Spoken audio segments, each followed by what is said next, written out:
5 words, I'm sorry. 2 more, we're done. Yes. Hi, my name is Aaron, and I have 4 weeks of vacation, and I'm a Where do you huge work? fan. Huh? I work at New York Presbyterian. It's a nonprofit, so I guess it's a non-profitable organization. That's what you get. But Well, that's good. What do you do there? IT, which is part of the reason why. And I grew up on a farm in Western New York, and I went to public school with people that are never going to have 4 weeks of vacation. And like I said, I'm a huge fan of your films. And to speak to that last question, and to speak to the question that you just, the statement that you made earlier about the rural-urban divide, Yeah. people in urban societies are having a great time in this country. People in rural environments are scared. They have been fed a series of lies through media that is their only view on the outside world. I was listening to the radio station via the internet, the Great Unifier. The radio station where I grew up, I listened to it. They have a little show every day where they talk about the events of the day. Congressman Tom Reed, Tea Party Republican, Western New York, is talking about how he had to fight for funding for roads up there, which the long shot in Albany was that took money away from the 2nd Avenue subway down here. For 4 years, it will be delayed because of what happened in Albany on that particular bill. And it was put in the media up there as a good move for the state, whereas arguably for the entire state as a whole, there would have been much greater return on investment by having that money put down here. How do we unify the rural and urban areas of this country on issues that are actually important to society and get them away from these issues like gun control, abortion, social issues? Right. 20% of them are gone, and they're just gone. Yeah. Cuckoo for Cocoa Puffs. Yep. But And they're voting for Trump. that's okay though, but that's all he can get. Yeah. Because remember, 81% of the country that's eligible to vote next year is either female, people of color, or young people between the ages of 18 and 35. That's 81% of the electorate. I mean, come on. If we're gonna lose with that, you know, white guys over the age of 35 make up 18% of the population. So there should be very little, if any, attention paid by the Democratic candidates to the angry white guys. They have their party, it's a dying party, let them have it. Trump is good for them, it's cathartic, they get to have that release. He will be the Republican nominee, I'm sure everybody's aware of that by now, right? You know, nobody's still in denial, are they?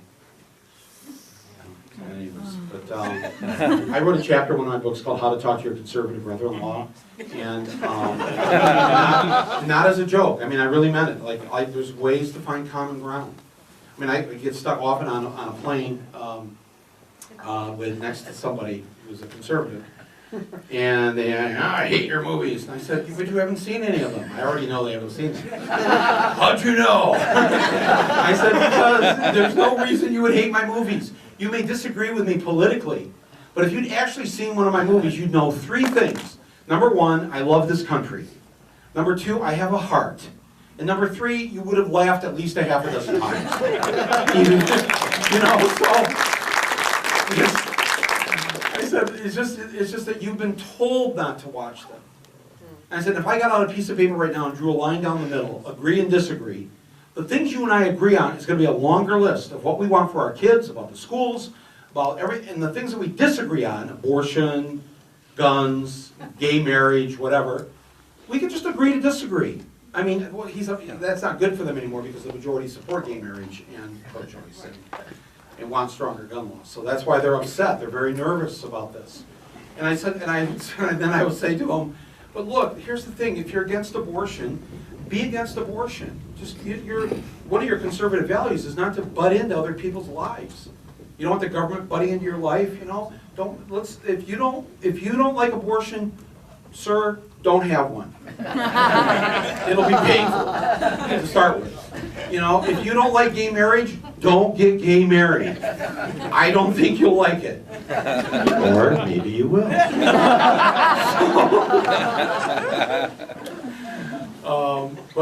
But if you ever want to try what he does, though, just go on the internet and go to a radio station, go to an AM station in some rural area, and it's like the alternate universe that we live in as Americans. But we have to take care of this because the Norwegians, I didn't get into it here, but when he says that we decided to increase our democracy instead of surveilling people and tightening the laws, we have more freedom of speech now. And what they decided was that the neo-Nazis and the crazies felt like they didn't have a voice. And so they just get wound and wound and wound, and then they have to act out in that manner that they did. They've now created like a soapbox in like a Hyde Park thing when they're park in Oslo, where they encourage the crazy righties to stand there and speak. They think that that will lower their, once they get it out of their system, they'll be less likely to want to pick up a gun and do something. And if they have a few people listening to them, they get excited and they're happy. And I know this from my own security people after I made Fahrenheit 9/11 and I had all these death threats. And the security people told me how it's really a good day when we get a lot of death threats because that means angry white guys in their basement, in their underwear, are banging away on the keys and, fuck you! You fat fuck! And they're like only 10 pounds less than me, you know? And they're like, but they're getting it out of their system. The security guys would tell me the people we gotta worry about are the people not sending me a note. You know, so it's, so in some ways, then let them have their talk radio and trust that we'll win the big debate of the great ideas. And I do believe that. I do believe that. But the ones that are gone are kind of gone. That's why we need less guns and less availability. Because it should be very hard for them to get a gun. So who's got the last question? First of all, I'd like to say that I'm a huge fan and I would like to congratulate you. I'm an international student from Pakistan, and my question is, of all these wonderful ideas that you presented in your film, if they were to be realized, if they were materialized, would they eventually see American invasion lessened in actual, like in world affairs? Would that have an impact on the war in the world? Thank you. I'm sorry that are you Muslim? Yes. Pakistan. I'm sorry you didn't have to ask that question. You know, it's shameful. I say that as an American, that you have to worry about us. Unfortunately, you do. Because there's that quote from D.H. Lawrence, that he wrote this like back in 1911. The Americans, they're great killers. I mean, our number's been up for a long time. We've done a lot of good for the world, but boy, this last decade and a half, the way we've behaved is, I feel very bad about it. It's cost a lot of lives, our lives, other people's lives. It's, you know, in a sense bankrupted this country because of the trillions that we've lost that we could have spent on our people. I do believe that if we did some of these things, if we operated more as the we instead of the me, that we would not think to go to war so quickly. And I agree with the woman from Iceland that women in general believe in talking and not killing. And you could say, what about Margaret Thatcher? But that also proves the point of the other Icelandic woman. When it's only one, the outlier, you get Margaret Thatcher. When it's only one African American on the Supreme Court, you get Clarence Thomas. But if you got 3 black people on the Supreme Court, then it's different. And now we have 3 women on the Supreme Court, right? I mean, things can get better if we start to change our ways. That's not an endorsement for Hillary or anything. I'm just saying that more women making more decisions is probably safer for all of us. And if you don't believe that, if you think women are somehow a threat or would invade other countries, you're going to walk out of here in a few minutes. It's dark. You're in New York City. All of us, our radar goes up a little bit. You know, you're right. You're just careful. Look around. If you're a woman, you have to have high radar. But your radar, or what you imagine might happen to you as you sort of, you know, walk in a protective manner home,